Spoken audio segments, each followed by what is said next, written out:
buenas tardes y buenas noches a quienes estén viendo hoy aquí, demoledores y demoledores de MP Geopolítica. Acá de vuelta Lautaro Chazarreta, estudiante de Historia y moderador.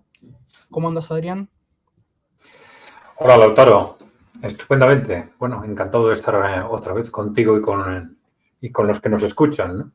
Bueno, ya sabéis que estamos con vosotros los jueves a las 9 de la noche, hora Madrid, ¿no? Una hora distinta según el país del que nos estéis escuchando. En principio, desde mi planteamiento, desde el planteamiento de mi grupo, de CAI Group, vamos a hablar de estos días o de geopolítica, de economía desde el punto de vista internacional, fundamentalmente, o también de cultura y valores, pero siempre decimos que de alguna forma combinando los distintos aspectos, ¿no? Por supuesto, ya sabéis que los que nos queréis ayudar, la forma más directa es que os suscribáis al canal y hacernos también las preguntas que entendéis convenientes, porque las vamos a ir respondiendo en programas que vamos a hacer junto con Lautaro de preguntas y respuestas específicamente, ¿no? Durante un par de semanas no hemos sacado este tipo de programas, pero lo vamos a hacer de forma inmediata. O sea que, por favor, y ya os digo, si tenéis alguna pregunta, algún comentario, alguna propuesta que os interese realizar, dejarlo en el canal y antes o después intentaremos responderlas, ¿no? Bien, Lautaro, pues sin más, si te parece, empezamos. Si nos pones la presentación, perfecto. Bueno, este es el tema de hoy. ¿Por qué odian a Rusia? ¿No? Bien. En ocasiones hemos hablado de este tema, he hecho referencia a este concepto con la expresión de por qué odian a Putin, ¿no? Porque en los últimos años, sobre todo, hay una obsesión de intentar personalizar en Putin, digamos, todo lo que está pasando, todos los aspectos negativos de la visión de Rusia. Pero bueno, como veréis y iremos explicando, probablemente es más correcto hacer referencia al país y a las políticas que se desarrollan en Rusia y desde Rusia que a personificarlo excesivamente en Vladimir Putin. Pero bueno, vamos a empezar con este tema, ¿no? ¿Por qué odian a Rusia, ¿no? Bueno, por supuesto, hay perspectivas que ya veremos que hablan de un enfoque civilizatorio, de comparación entre civilizaciones. Muchas de ellas se van siglos atrás para explicar diferencias entre Rusia y Occidente o el resto de Occidente, porque Rusia en buena parte es parte de Occidente, ¿no? Pero nosotros pensamos que diferencias de este tipo, enfrentamientos de este tipo, se pueden buscar entre muchos países, sin necesidad de considerar el enfrentamiento entre Rusia y Occidente como algo, digamos, permanente a lo largo de la historia, de forma diferenciada a otros tipos de enfrentamientos, ¿no? Por eso vamos a empezar el análisis de una forma más cercana. No nos vamos a ir siglos atrás, vamos a empezar en los años 90, como hemos hecho en otros análisis también, que son unos años claves desde el punto de vista de la evolución histórica del mundo reciente, si queréis, ¿no? Bueno, ¿qué pasa en el año 90? Bueno, ya sabéis que en el año 90, a veces se habla del 89, del 91, pero bueno, podemos decir que en el año 90 termina la Guerra Fría.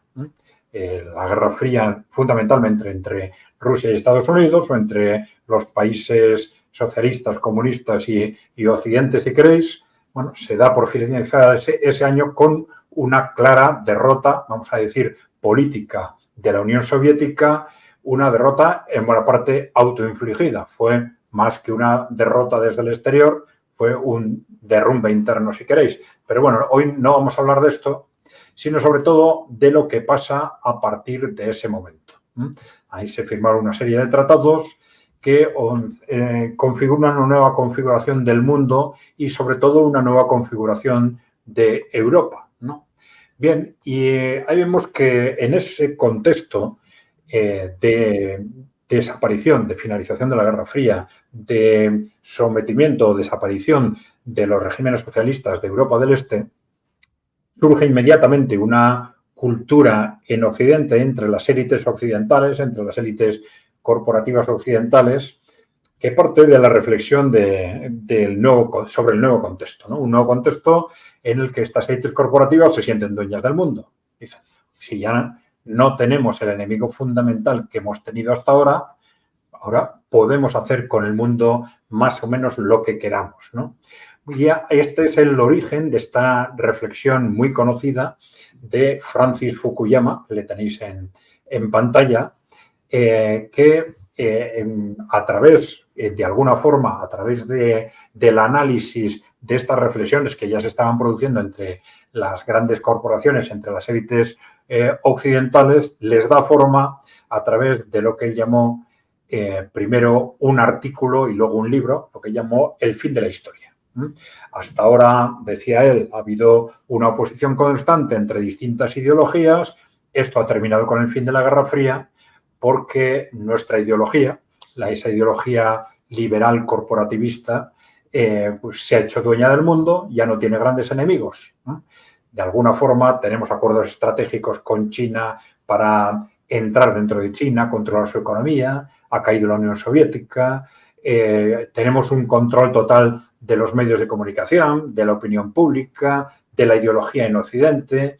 En la práctica, pues vemos cómo durante estos años van desapareciendo la izquierda, la derecha, el centro como opciones reales, se mantienen las palabras pero desaparecen como opciones reales, todos se enmarcan, ya no se atreven a salirse de este contexto marcado por las grandes corporaciones, tanto en el ámbito neoliberal socioeconómico como en el ámbito cultural posmocapitalista, digamos, ¿no? Y esto es lo que le lleva a Francis Fukuyama a decir, bueno, el fin de la historia, se ha terminado la historia, ya no va a haber una lucha entre distintas ideologías porque nuestra ideología es dominante y sin oposición, ¿no? Y este es el libro que publicó con ese título, El fin de la historia, ¿no? Bueno, estamos en un contexto en que ese protagonismo, ese liderazgo de las grandes corporaciones se esparce a todos los ámbitos, al ámbito cultural, al ámbito económico neoliberal, a través del consenso, lo que se llamó el consenso de Washington, etcétera, ¿no? No nos vamos a detener ahí, pero también en el año 92, es el mismo año, y dentro de ese contexto surge desde la perspectiva ya geopolítica la doctrina Wolfowitz, que era también una concreción de esa reflexión de las élites corporativas de que ahora son dueñas del mundo e intentando reflejar cuáles son las consecuencias o deben ser las consecuencias geopolíticas de esto, ¿no? Bueno, y entonces estas consecuencias aparentemente para ellos son muy claras, ¿no? Dicen, bueno, derrotada la Unión Soviética ya podemos actuar como los dueños del mundo, Estados Unidos es ahora ya la única superpotencia, tenemos un objetivo fundamental que es asegurar cara al futuro que vamos a seguir siéndolo, ¿no?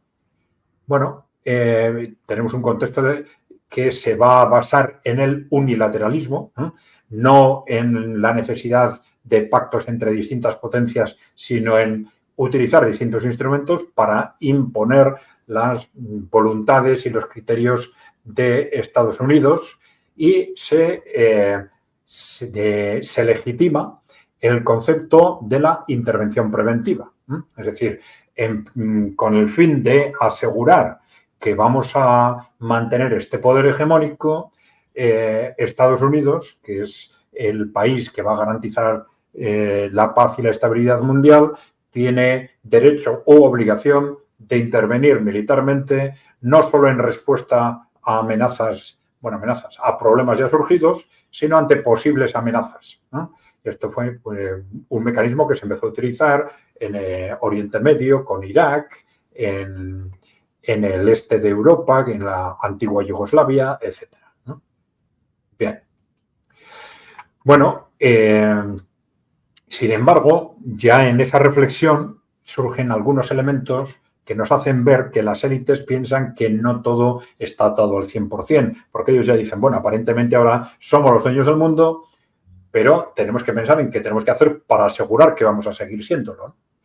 Y ahí reconocen, por ejemplo, que tienen dudas sobre el control futuro en concreto sobre Rusia, ¿no?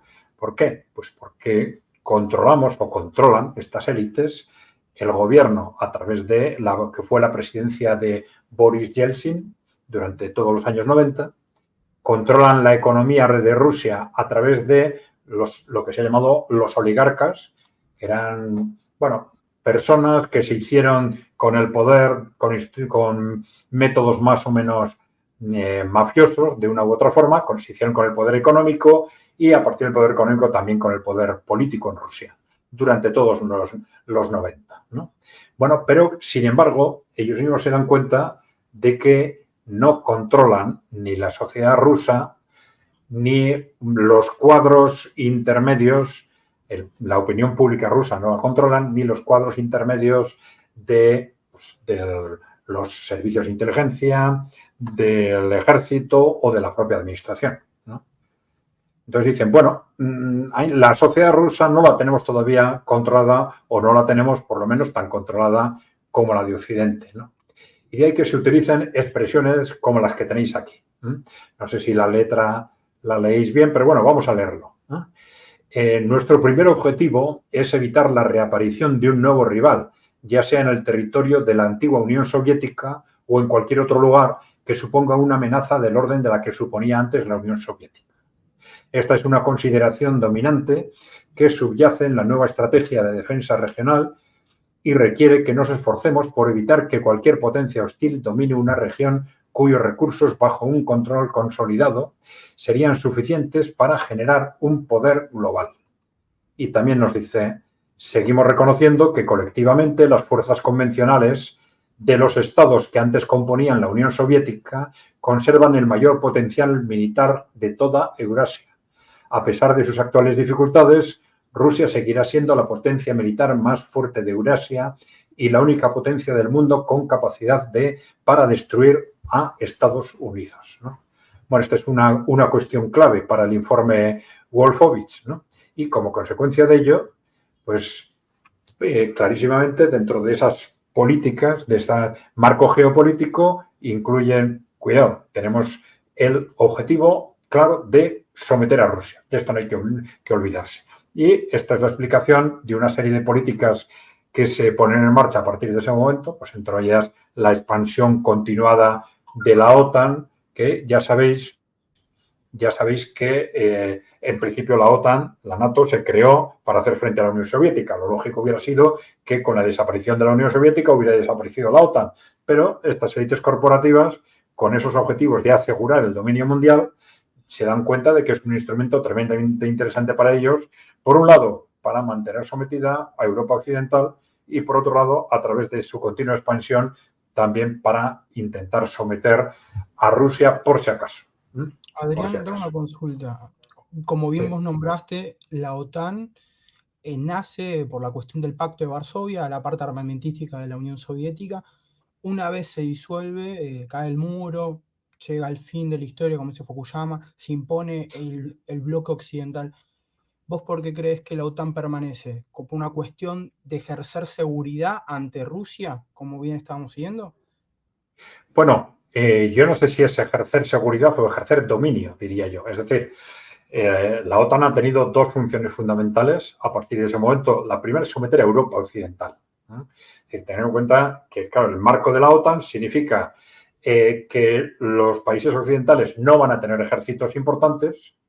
Militarmente, Estados Unidos va a estar presente en toda Europa Occidental, fundamentalmente en Alemania, y esa presencia militar y esa dependencia militar de Estados Unidos es un instrumento fundamental para mantener una dependencia política y económica de Europa Occidental, ¿no? Pero a la vez la otra se pone en marcha esta estrategia de expansión hacia el este de la OTAN, a pesar de lo que se había pactado en su momento, con la estrategia evidente de ir cercando progresivamente a Rusia. Bien, o sea que son los dos objetivos: someter a Europa Occidental y ir cercando progresivamente a Rusia. Bien, vamos allá. Bueno, habíamos hablado del fin de la historia, pero ya en el año 96 vemos como, bueno, hay distintos autores que están, o distintos espacios de pensamiento, que empiezan a poner en duda que ese fin de la historia realmente vaya a ser, se vaya a producir. Y empiezan a hablar de que no, este fin de la historia no se va a producir porque, independientemente de esos choques ideológicos que ha habido hasta el final de la Guerra Fría, tenemos el problema del choque de civilizaciones. Y mientras haya distintas civilizaciones, ese choque, esos enfrentamientos se van a mantener. He dicho, este triunfo vamos a decir, de las corporaciones occidentales está generando un dominio fundamentalmente en lo que es Occidente, en toda América, en Europa, en Rusia, pero todo lo que eran, al final, los países alineados con la civilización occidental. Pero esto no está llegando a los países que quedan fuera de la civilización occidental, fundamentalmente países musulmanes o China, ¿no? Y plantea que al final ese choque de civilizaciones se va a mantener. Y esto lo plantea fundamentalmente Samuel Huntington. Plantea esta teoría en el año 96, primero a través de un artículo y luego a partir de este libro, El choque de civilizaciones. Que ahí veis cómo nos está planteando el choque entre la civilización cristiana, representada por la cruz, entre el Islam, en el centro, con la media luna, y luego la civilización, vamos a decir, china o de Asia Oriental, ¿no? Bueno, este planteamiento del choque de civilizaciones, curiosamente, tiene una contraparte en Rusia, ¿no? Representada por Alexander Dugin, ¿no? Que en los últimos años se ha hecho muy conocido, pero que parte también de estas concepciones que basan, digamos, tanto el análisis histórico como las perspectivas de futuro en una perspectiva también de choque entre civilizaciones, ¿no? Entonces, es en este sentido un análisis comparable con el de Huntington, pero ya analizado desde una perspectiva rusa, ¿no? Bueno, ha escrito distintos libros, pero Fundamentos de Geopolítica del año 97, es el año siguiente al de Huntington, esto es muy posible que no sea casualidad, pues este es el libro, tiene otros más de teoría política, pero desde el punto de vista de la geopolítica, este es probablemente el libro clave de Alexander Dugin, ¿no? Bueno, mientras tanto, en Estados Unidos, al fines de la década, vemos cómo se mantienen, digamos, estas teorías de la doctrina Wolfowitz, pero estas doctrinas van evolucionando y se concretizan a fines de siglo en lo que se llamó el Proyecto Nuevo Siglo Americano, que tuvo una gran influencia de forma muy directa en el mandato de George Bush hijo y en las políticas que se empezaron a desarrollar durante el siglo XXI, ¿no? Bueno, en este proyecto por el Nuevo Siglo Americano se planteaba que, con un planteamiento de alguna forma similar o continuista de lo que había dicho la doctrina Wolfowitz, que para asegurar que el siglo XXI sigue siendo un siglo controlado por Estados Unidos, y recordar que cuando hablamos de los intereses de Estados Unidos, estas personas nunca piensan en los ciudadanos de Estados Unidos. Están pensando siempre en esas élites corporativas que controlan Estados Unidos. Por lo tanto, para ellos, el poder de Estados Unidos es su poder, ¿no? Dice, para asegurar que el siglo XXI sigue siendo un siglo controlado por Estados Unidos, pues tenemos que desarrollar una serie de estrategias que van desde el ámbito mediático al ámbito sociopolítico, y desde el punto de vista geopolítico se plantean dos retos. Dicen, tenemos dos problemas fundamentales para asegurar que este siglo va a ser el nuestro, que son Rusia y China. Entonces ahora vemos que frente al análisis de la doctrina Wolfowitz, ahora se añade a China como un riesgo estratégico, ¿no? Y Rusia se sigue considerando como un riesgo estratégico. Y esto es del año 99. Es interesante porque en Rusia todavía no ha llegado Putin al poder. Pero ya los análisis, ya hemos visto que desde el año 92 ya son conscientes de que Rusia es un peligro potencial. independientemente de quién esté en el gobierno, Rusia es un peligro potencial. Y luego vemos que también China, ¿no? A partir del año 99. Y a partir de ese momento, primero la administración Bush, luego la de Obama y tal, empezaron a desarrollar una serie de estrategias recomendadas por estos informes que apuntaban fundamentalmente a la destrucción de los países musulmanes, vamos a decir, autónomos y avanzados, como un instrumento previo antes de cercar y someter a Rusia y a China, ¿no? Pero bueno, de alguna forma estas reflexiones, ya digo, marcaron la geopolítica de Estados Unidos en los años siguientes. ¿Y qué pasaba en Rusia mientras tanto, en los años 90? Bueno, pues a partir del hundimiento de la Unión Soviética y con la administración Yeltsin nos encontramos con un país hundido. Un país en el que pierde el control político y económico, porque tenemos una élite política, un gobierno fundamentalmente que realmente no está ni designado ni controlado por los ciudadanos, sino que está más bien controlado y designado desde Occidente. Son organizaciones occidentales y financiación occidental las que apoyan a Yeltsin en todas las elecciones en las que se presenta, ¿no?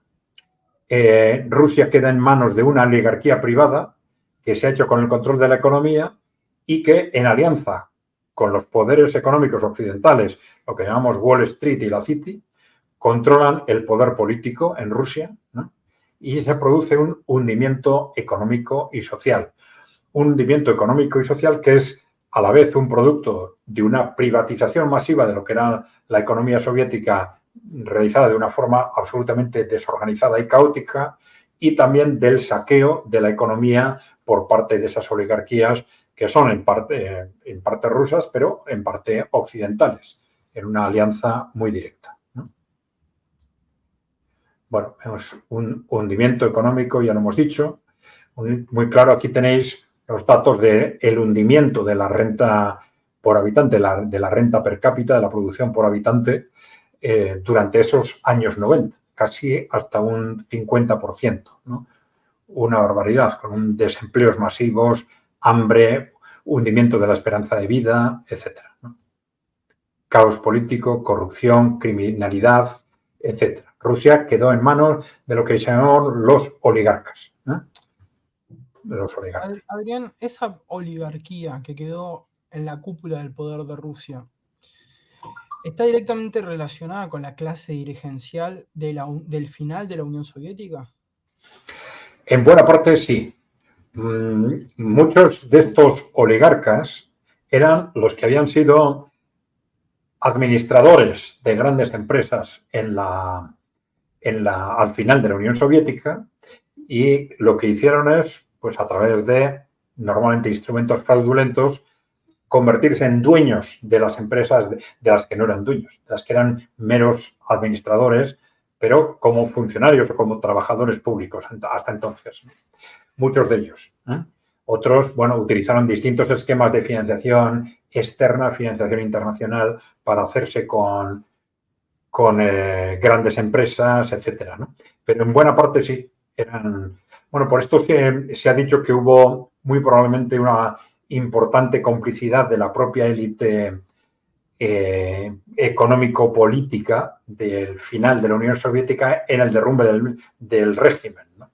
Que en realidad fue una decisión política interna más que un derrumbe económico. El derrumbe económico que hemos visto se produce después de la caída de la Unión Soviética, ¿no?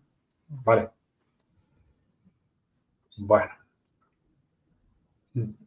Bueno, pero sin embargo, a pesar de todo ese hundimiento, decíamos que Occidente sabe que Rusia está destruida, pero, sin embargo, el pueblo, por un lado, o de ideología comunista o socialdemócrata, nacionalistas, antiliberales en general, pero prácticamente de una forma muy masiva, está en contra de esa nueva oligarquía liberal, ¿no? Y que esa presencia de las fuerzas antioligárquicas es masiva en el Parlamento. Esto llevó al choque del que habréis oído hablar el año 93, en el que el Parlamento se enfrentó al presidente, a Yeltsin, y Yeltsin contó con complicidad internacional para atacar el Parlamento con tanques, bombardeó el Parlamento, se produjeron disturbios en Moscú, hubo cientos de muertos dentro de esos disturbios. Unos querían derribar a Yeltsin con Yeltsin esa oligarquía corporativa y otros querían derribar a un Parlamento que se oponía a la continuidad de esas reformas, vamos a llamarles liberales, entre comillas. Bueno, en Occidente también se sabe que la presencia de estas fuerzas, vamos a decir, antioligárquicas, es masiva en el Parlamento, en el Ejército, en los servicios de inteligencia y en los cuadros de la Administración. Y, por lo tanto, siguen existiendo riesgos de reacción, ¿no? De que algo pase en Rusia, ¿no? Bueno. Y al final algo pasa. Y pasa exactamente en el año 2000, que es cuando Vladimir Putin llega al poder. Y comienza eso que se ha llamado, que en Rusia a veces le llaman la revolución Putin, pero que es imposible que todo eso se desarrollara simplemente en base a la voluntad o la capacidad de una persona. Es decir, hay muchos movimientos, como hemos visto, detrás de que sucediera lo que sucedió y podía haber sucedido antes o haber sucedido después con otras personas. Bueno, en concreto, Vladimir Putin tiene una clara evolución sorprendente de un funcionario aparentemente gris a lo que luego se ha considerado un líder carismático, ¿no? Si vemos incluso las fotos, tenéis una foto inicial de él con Yeltsin, su apariencia, incluso física y tal, es mucho más gris entonces, ¿no? Bueno, siempre hay elementos de que el poder por sí mismo da carisma a las personas y tal, pero la evolución en el caso de Vladimir Putin, sí es muy llamativa, ¿no? Bueno, ¿qué ocurrió? Que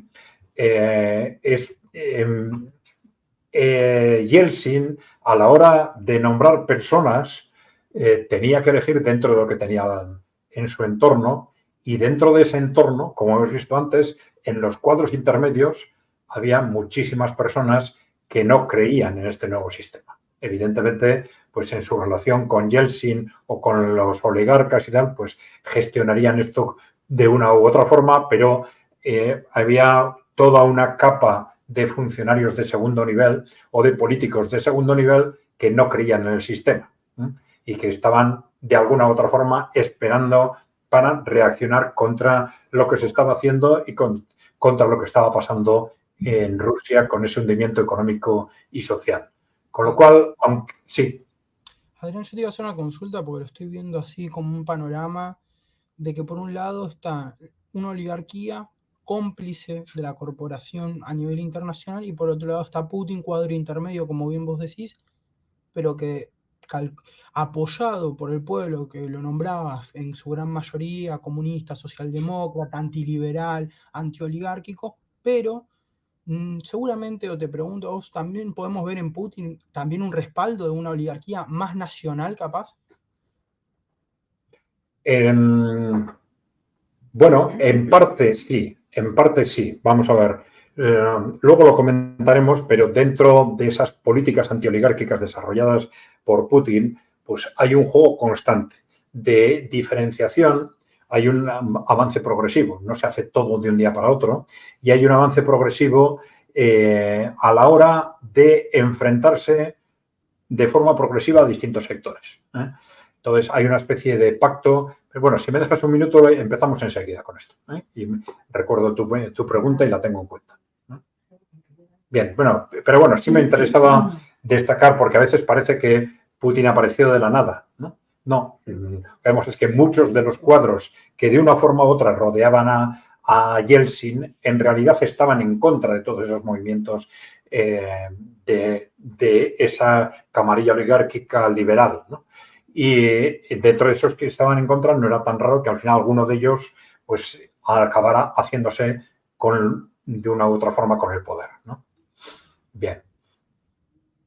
Hay también las propias debilidades de Yeltsin, pues son un factor que explica también cómo fue cediendo muy fácilmente desde el principio a presiones externas internacionales de los oligarcas, como también a ese clamor popular que se le estaba echando encima y que buscara soluciones intermedias, etcétera, que al final resultaron en el nombramiento de Putin, ¿no? Bueno, decimos que con la llegada de Putin al poder se inicia eso que podemos llamar la revolución Putin, ¿no? ¿Con qué objetivos se plantea esa revolución, ¿no? Primero, echar del poder y someter a los oligarcas aliados con Occidente. Segundo, estabilizar la economía, esa economía que estaba destruida, ¿no? Y tercero, y desde el primer momento, prepararse frente al esperado ataque de Occidente, ¿no? Claro, ellos sabían que Occidente no se iba a quedar tan tranquilo ante esos movimientos. Echar del poder a esos oligarcas aliados con Occidente es un enfrentamiento directo con Occidente. Por lo tanto, la reacción y el ataque de Occidente podía venir en cualquier momento. Entonces, frente a eso, ¿qué era necesario? Pues cuanto antes recomponer y fortalecer al ejército para prepararse para ese choque con Occidente, romper la estrategia de Occidente en los países musulmanes, y ya hemos dicho que era una estrategia de desestabilizar y destruir los países musulmanes autónomos, que ya sabéis que en muchas regiones del sur de China o del oeste de China y del sur de Rusia, los países musulmanes y las regiones musulmanes tienen una gran influencia. Entonces, el objetivo de esa estrategia era desestabilizar los países musulmanes y a partir de ahí cercar y desestabilizar Rusia y China. Entonces, en Rusia se plantea diciendo destruir esa estrategia y lo hacen de forma muy directa a través de la intervención en Siria. Y recordar cómo tanto Rusia como China se mantuvieron muy callados frente a las intervenciones anteriores, con pequeñas propuestas y tal, pequeñas protestas frente a lo que venía sucediendo en Irak, después incluso en Libia. La interpretación es que hubo una reflexión tanto en Rusia como en China que después de Libia tenía que ser ya el último paso, que no se podían admitir más pasos en esa estrategia. Y esto se concretó en la intervención de Rusia en Siria, que no fue el único factor, evidentemente, pero que fue un factor decisivo para que no se produjese la destrucción de Siria como se había producido la de los otros países y que se rompiese definitivamente esa estrategia de acoso y destrucción de los países musulmanes, ¿no? A la vez, un tercer factor es construir alianzas internacionales para en ese enfrentamiento con Occidente, no desarrollarlo solos, fundamentalmente a través de una alianza con China y luego de la construcción progresiva del bloque de los BRICS, ¿no? Bien, una revolución antioligárquica, ¿no? Y este es el concepto por el que tú también me has preguntado, ¿no? Bueno, se produce inmediatamente, después de la llegada al poder, una neutralización de ese poder oligárquico. Hay oligarcas que son detenidos, otros que son procesados, algunos van a prisión, hay medidas de todo tipo muy fuertes. Se ha hablado de una guerra civil interna, una guerra civil larvada, si se quiere, durante 2-3 años para quitar a estos oligarcas las claves fundamentales del poder. Con otros oligarcas se pacta. Se pacta que se van a someter de forma estricta a los objetivos del gobierno ruso o de los objetivos estratégicos claves, ¿no?, nacionales del gobierno ruso, y si quieren mantener su poder, ¿no? Y esto incluye un pacto con oligarcas o grandes empresarios nacionales y con algunos oligarcas también internacionales que aparentemente se someten, ¿eh? Digo aparentemente porque esto no finalizó en esos primeros años, sino que luego ha ido continuando con pequeños pasos en distintos ámbitos, ¿no? Y los oligarcas que se mantenían una presencia importante en la administración o también en distintos sectores económicos, también han sido progresivamente apartados, siempre dentro de una estrategia de evitar un enfrentamiento directo frontal y ir dando pasos de forma progresiva, ¿no? Esto se ha manifestado en distintos ámbitos, ya lo vamos a ir viendo, pero esa progresividad ha sido clave seguramente en el éxito de una estrategia de cambio radical del poder.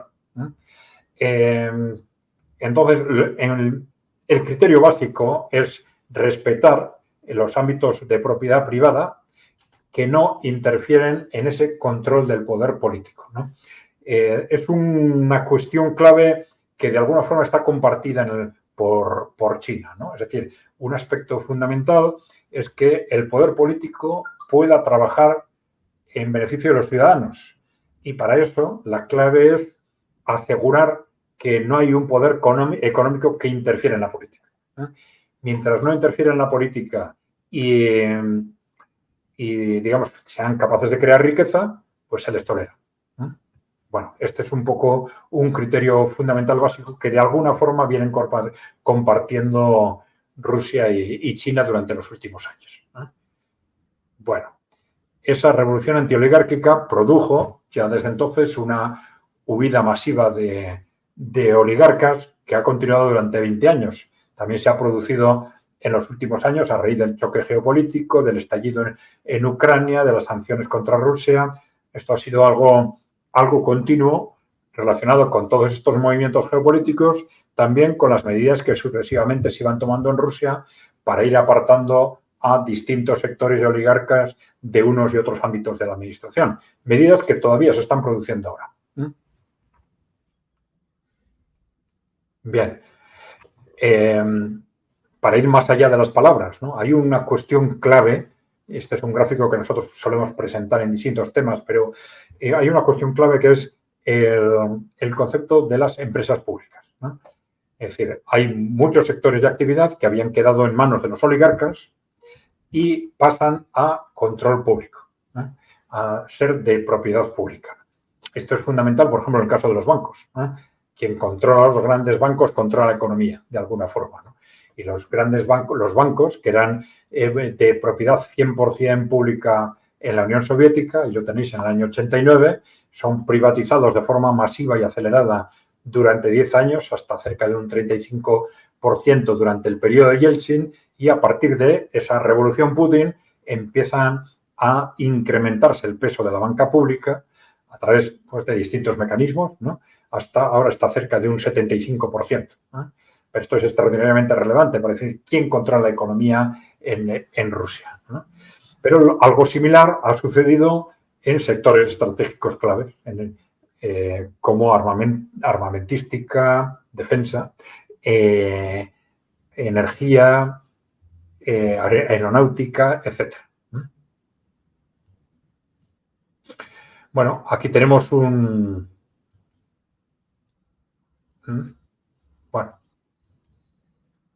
no sé por qué, me ha desaparecido el título, no sé si es un problema de entre borrador y última versión, pero bueno, estaba hablando de un ejemplo que era el de Khodorkovsky.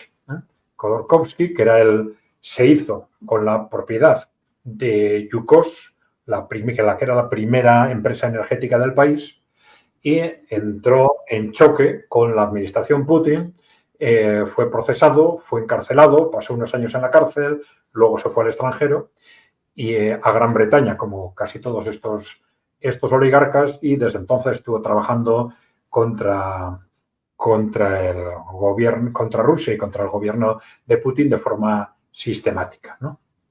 Pero justo, seguramente son estos oligarcas desde el exterior los que organizan y dirigen grandes lobbies, ¿no? Sí, no solo ellos, No pero no solo ellos, lógicamente, pero sí, estos son claves dentro de todos esos movimientos, ¿no? Bueno, aquí le tenéis a Khodorkovsky encarcelado en un proceso, ¿no? Bueno, mientras tanto, ¿qué sucede en el ámbito geopolítico? Ya hemos dicho, bueno, esa expansión atlantista es continua. Sería que la OTAN se iba a quedar donde estaba, y sin embargo se va expandiendo de forma continuada con un claro objetivo de cercar y debilitar geopolíticamente a Rusia, ¿no? Bien, pero tenemos a la vez una estrategia anticorporativa que es cada vez más compartida por China. Bueno, China había tenido una colaboración constante estratégica entre el Partido Comunista y las multinacionales para acelerar la industrialización de China hasta la llegada al poder de Xi Jinping, y esto empieza a cambiar a partir de ese momento, a partir del 2012. Se desarrollan políticas contra la corrupción y para el control de las multinacionales, y esto acerca de forma muy clara los intereses estratégicos o las estrategias de China y de Rusia, de la China de Xi Jinping y de la Rusia de Putin, si se quiere. Bueno, de esta forma, al final, China y Rusia han venido asumiendo el papel de líderes de una revolución global anticorporativa. Otra razón más, evidentemente, para odiar a Rusia como clave en la creación de ese bloque. Una revolución global anticorporativa en la que China es líder, digamos, del frente económico y Rusia es el líder del frente militar político, ¿no? Bueno, vemos que también Rusia ha conseguido...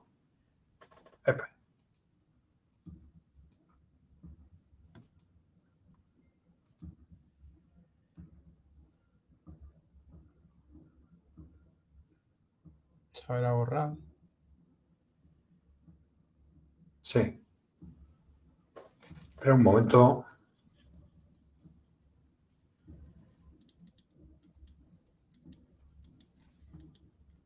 Sí, yo también lo tengo borrado. Tengo el mismo. Sí, sí. Acá ya.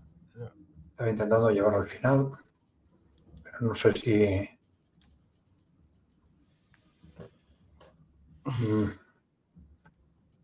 No, está con miedo de que hayamos cambiado los documentos, ¿no? No. Estemos utilizando un...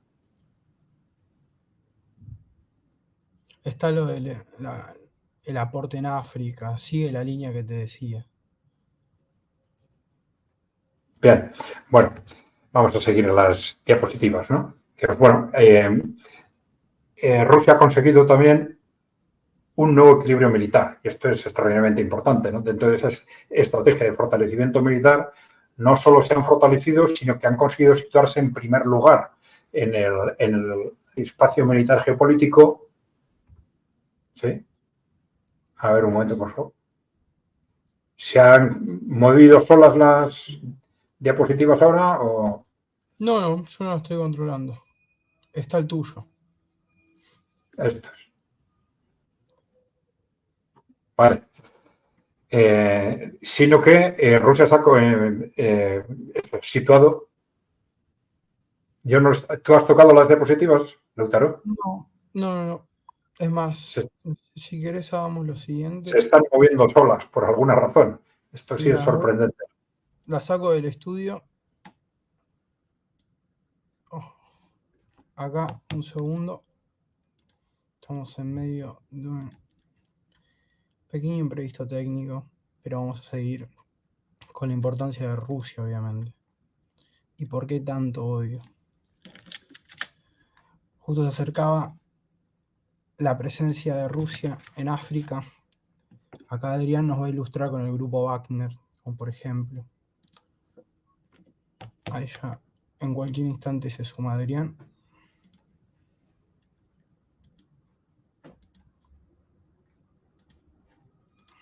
Ahí está. Estamos de vuelta. Si querés subir de vuelta las diapositivas y estamos. Vale, por si acaso voy a subirla desde el... Acá les estaba con calma avisando. Desde el archivo.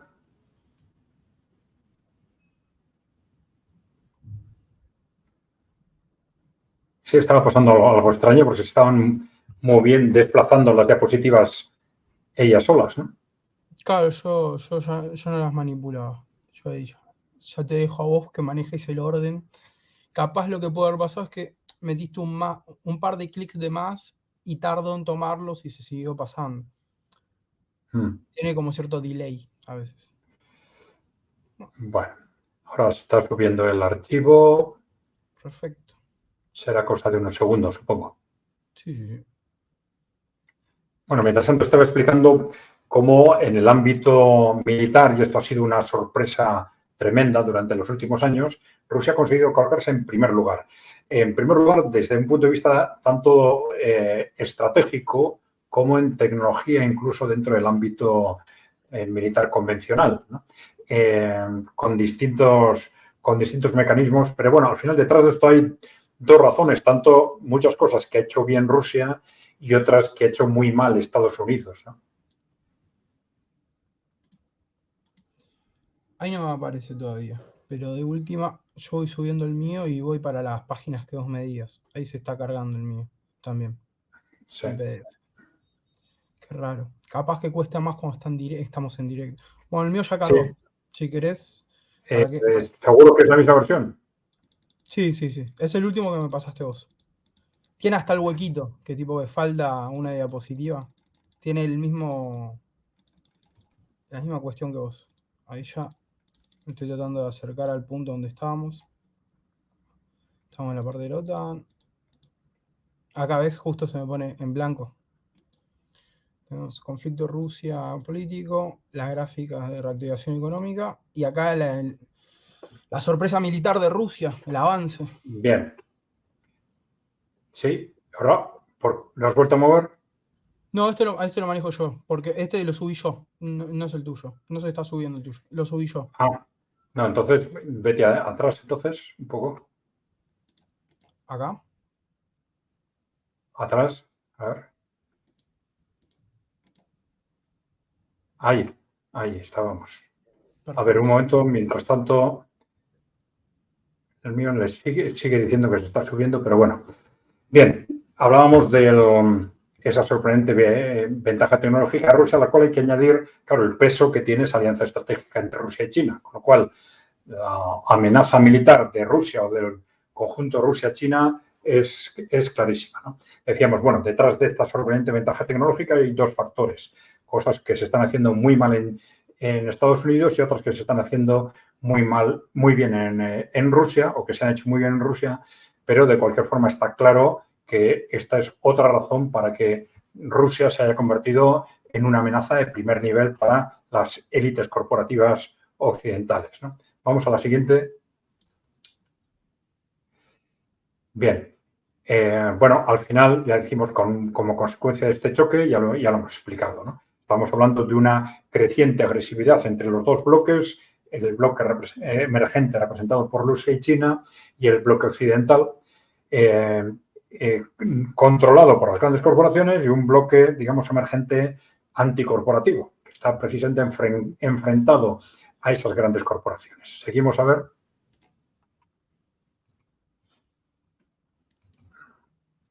Bien, ¿no? ¿Has pasado dos? Sí. Ah, no. Bueno, mientras tanto, en Rusia, ¿qué está pasando desde el año 2000? Primero, se está consiguiendo no solo esa reactivación, esa reconversión militar, que es muy importante, pero también una reactivación, esa estabilización y reactivación económica acelerada.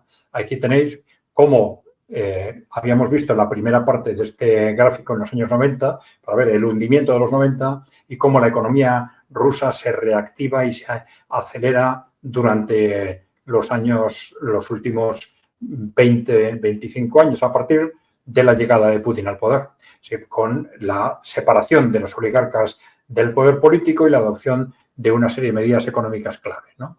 Ahora no vamos a entrar aquí en cuáles serán. Vamos a la siguiente, si te parece. Bien, además, y esto es un hecho muy relevante, la expectativa, la esperanza de vida que se había hundido durante los años 90, ahí tenéis ese hundimiento, se recupera, se reactiva y continúa avanzando a partir del año 2000, ¿no? Esto es un síntoma muy claro de que no es simplemente la reactivación económica, no es simplemente una cuestión de números, sino que se refleja muy claramente en la calidad de vida de los ciudadanos rusos. Vale, vamos a la siguiente. Bien. Bueno, además tenemos, ya hemos dicho, dentro de ese choque geopolítico, dentro de esa estrategia de frenar la estrategia de Occidente, de la OTAN y de Estados Unidos en Oriente Medio, en los países musulmanes, fue clave la intervención rusa en Siria para evitar la destrucción final de Siria y la continuación de esa estrategia de los países musulmanes avanzados o autónomos.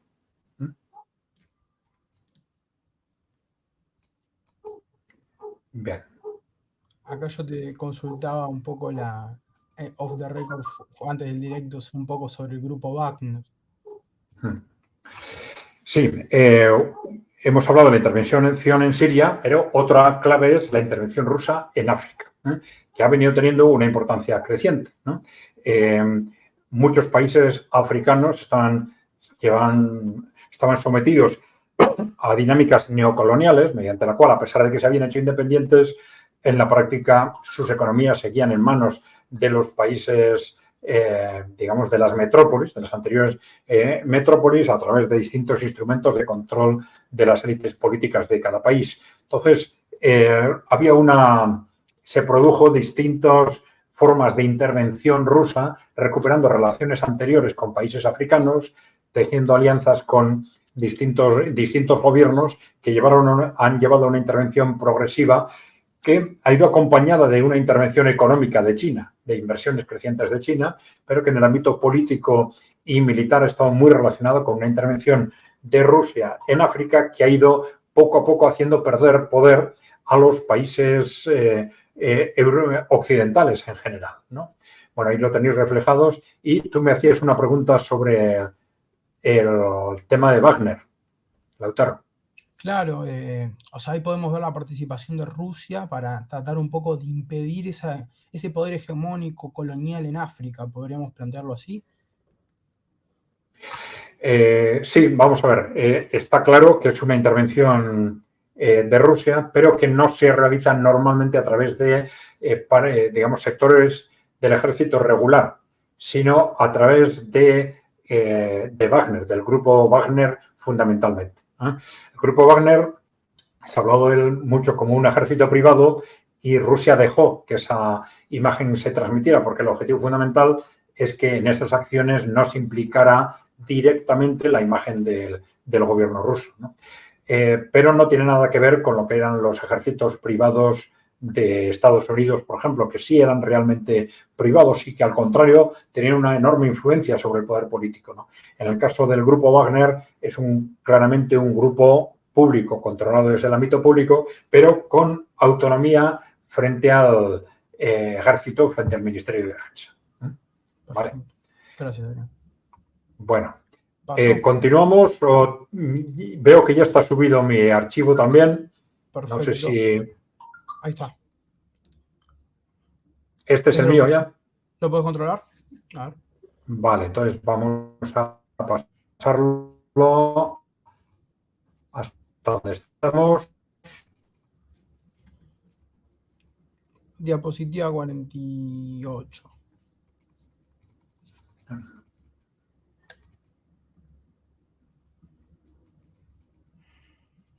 ¿Qué pasa? No es, ¿qué pasa con...? Vamos a ver. Tú no puedes moverlo, ¿no? Sí, yo creo que sí lo puedo mover. Hasta la 48, a ver. Sí, impresionantemente a veces estoy cliqueando y baja también.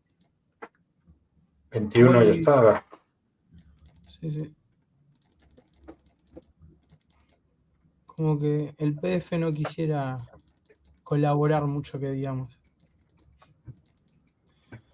Mira, llegué a la 37 y bajó. Es la verdad, súper, mega, hiper raro. A ver. Vamos a ver, lo voy a sacar y hacerlo por ahí abajo. A ver si llegas a la 37. Entonces, perdón, no, vale. Vamos por acá. Medio raro. Bastante. No me deja. Curioso. Bueno, pues volvemos a la tuya, a ver si... Perfecto. ¿Esta es la tuya? No. Sí, terminamos lo de África, la intervención, y ahí estamos acá. Sí, bueno, es algo que ha quedado muy claro en los últimos años. Es a partir del estallido geopolítico en Ucrania, se esperaba o esperábamos de alguna forma un avance hacia un mundo multipolar y resulta que el mundo ha quedado partido en dos, de alguna forma. Occidente, por un lado, y como consecuencia las sanciones, las reacciones contra las sanciones y tal, casi todos los países emergentes y en desarrollo en el otro lado. No es un tema matemático, pero de alguna forma que se está perfilando. Y recordemos que tiene un político de Rusia en este proceso, es evidente. ¿Continuamos? Bueno, esto es un tema clave para entender ese odio a Rusia, o ese odio a Putin también, si queréis, ¿no? Todo eso que pasó con los oligarcas rusos, pues al final hay que tener en cuenta que al final los oligarcas rusos son nuestros oligarcas, es decir, es la misma clase política la que se hizo con el poder político en Rusia y la que sigue dominando Occidente, Europa y el conjunto de América durante las últimas décadas, ¿no? Vamos allá. Ahí te hago una consulta también. Puede ser que es como que las corporaciones occidentales tengan miedo de que los pueblos tomen de ejemplo el modelo ruso.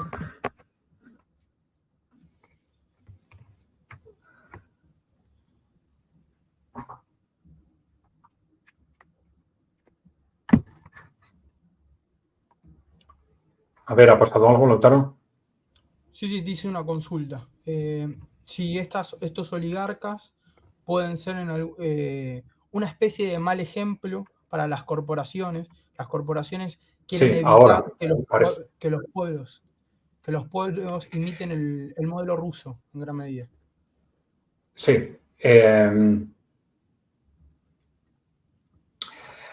Bueno, creo que era lo que estaba diciendo. Sí, estos oligarcas rusos que se hicieron con el control de Rusia en los 90 y que destruyeron Rusia en los 90 estaban desde el primer momento aliados con Wall Street y la City, que son los centros de poder de esa oligarquía occidental. Tenían intereses compartidos desde el primer momento y, claro, es lógico que esas élites se planteen que si Rusia los ha echado del poder y los ha encarcelado, pues que en cualquier momento a los ciudadanos occidentales se les pueda ocurrir hacer lo mismo si es que Rusia no es sometida inmediatamente. Sí, vamos adelante, si quieres. El tema es que, como hemos dicho, Rusia ha echado el poder y ha castigado a los oligarcas que estaban destruyendo Rusia. Entonces, ¿qué es lo que impide a los europeos y americanos hacer lo mismo con esas élites corporativas que además llevan 30 años destruyendo Occidente económica, social y culturalmente, ¿no? Continuamos. Bueno, para verlo de forma muy clara, esto es una información reciente que se ha difundido durante los últimos días. Es un vídeo, no sé si vamos a poder verlo aquí, pero tampoco es necesario. Es un vídeo de una entrevista a Mikhail Khodorkovsky, que era uno de los fundamentales oligarcas que fue encarcelado y luego fue al exilio durante este periodo de revolución Putin, vamos a decir. Y en esta entrevista, entre otras cosas, reconoce expresamente que ellos trabajaban bajo el control ¿de quién? De los Rothschild. Bajo el control de los Rothschild. Esto es un tema sustancial, era algo que de una forma u otra los servicios de inteligencia ya sabían, pero que una cosa muy distinta es que el propio Khodorkovsky lo reconozca. Porque claro, nos está diciendo que efectivamente los Rothschild, lógicamente, están aterrorizados de que la influencia política de Rusia se mantenga o se expanda. Porque, claro, si los ciudadanos de Occidente ven que es posible echar estos oligarcas y que sin que Estados Unidos venga y nos destruya, pues van a seguir las tentaciones para que hagamos todos lo mismo en Europa, en Estados Unidos y en Latinoamérica, pues van a ser lógicamente inmediatas. Creo que no hace falta poner el vídeo, pasamos al siguiente. Bueno, con todo esto y con la evolución geopolítica de los últimos años, nos encontramos con una situación de verdadero pánico en el poder corporativo. Vamos adelante. Que hace que ese odio hacia Rusia se incremente o se dispare. La primera cuestión es que Rusia, en cierta forma, se puede decir que es más peligroso que China, ¿no? China, evidentemente, tiene un enorme potencial humano y económico, pero, sin embargo, Rusia tiene un diferencial muy importante, que es culturalmente occidental. Se parece demasiado a nosotros, ¿no? claro, China, pues, bueno, tiene un partido comunista, tiene una cultura distinta, pero precisamente por eso es mucho más difícil que nuestros ciudadanos, nuestras organizaciones, tomen el sistema de China como referencia. Pero Rusia es muy occidental en este sentido, a pesar de lo que las teorías civilizatorias decían, en las que, bueno, que hay que relativizarlo, yo creo. Los choques de civilizaciones tienen, evidentemente, su importancia histórica y la van a seguir teniendo, pero hay muchos otros factores que también son importantes, ya que estamos viendo cómo este choque anticorporativo es mucho más importante y vemos cómo es capaz de unir a civilizaciones claramente, con orígenes claramente distintos, como Rusia y China, por ejemplo, y situar enfrente, en un choque frontal, a civilizaciones muy occidentales, como son la rusa por un lado y Europa occidental y Estados Unidos por el otro, ¿no? Bien. Bueno, el caso es que después de 30 años de acoso, finalmente Occidente estaba convencido de que en Ucrania Rusia había caído en la trampa. Es decir, en una trampa tal en la que llevaban 10 años intentando meter a Rusia, en una trampa en la que con un ejército de 1 millón de hombres como era el de Ucrania, que era en ese momento el ejército más potente de Europa, sin ninguna duda, apoyado por nosotros, va a tener Rusia un desgaste militar que, junto a las medidas de acoso y de sanción económica que vamos a tomar, pues Rusia, el gobierno de Rusia va a acabar cambiado y vamos a someter a Rusia definitivamente, ¿no? Bueno, pues en vez de eso ha sucedido todo lo contrario. Rusia ha hecho frente a las sanciones económicamente mejor que Occidente y, de hecho, ya ha ganado la guerra en Ucrania. Las dudas que quedan son en qué es lo que puede cambiar en función de una posible intervención enloquecida de Occidente, etcétera, pero lo que es en el contexto de Ucrania, esa guerra está ya claramente ganada. Con todo eso, claro, ¿esto qué significa? Si Rusia gana la guerra en Ucrania, esta influencia política de Rusia, que ya es muy importante, sobre todo en sectores no mayoritarios de Occidente, pero también incluso en países, en gobiernos como Hungría o Eslovaquia, ¿no? Y en sectores de oposición en muchos países, pero esa influencia se va a disparar si Rusia gana esta guerra, ¿no? Entonces, el poder corporativo occidental está en situación de pánico, ¿no? Vamos adelante. Bueno, esto está reflejado, ese pánico con distintas expresiones, diciendo ellos mismos, hablando que Europa va a morir, Europa está en peligro mortal. No, no es Europa. Europa no está en absoluta amenazada. Los que están en peligro son esas élites corporativas, están en peligro de que les pase lo que les ha pasado en Rusia. Ese es el gran problema. Al contrario, Europa y Estados Unidos y Latinoamérica, seguramente con una victoria de Rusia, van a tener una oportunidad histórica precisamente para deshacerse de esas élites corporativas, ¿no? Bueno, ante ese pánico, pues esa élite occidental tiene dos opciones, en teoría, ¿no? O negociar ese nuevo contexto, ¿no? Un reparto de poder en ese nuevo contexto, o una guerra mundial. Ya hemos dicho que esa victoria en Rusia en Ucrania es inaceptable, no para Occidente, sino para ese poder corporativo, y aparentemente, y lógico, quizás desde su punto de vista, están dispuestos a todo para evitarlo, ¿no? La simple permanencia de Rusia es una amenaza. Su victoria en esta guerra seguramente para ellos es clave para el final de su poder, o quizás para que terminen en la cárcel como Khodorkovsky o algo peor, ¿no? Evidentemente, ¿cómo no van a odiar a Rusia, ¿no? Bien. Quieren evitar, decimos, a toda costa esta victoria de Rusia, pero no saben cómo, no saben muy bien cómo.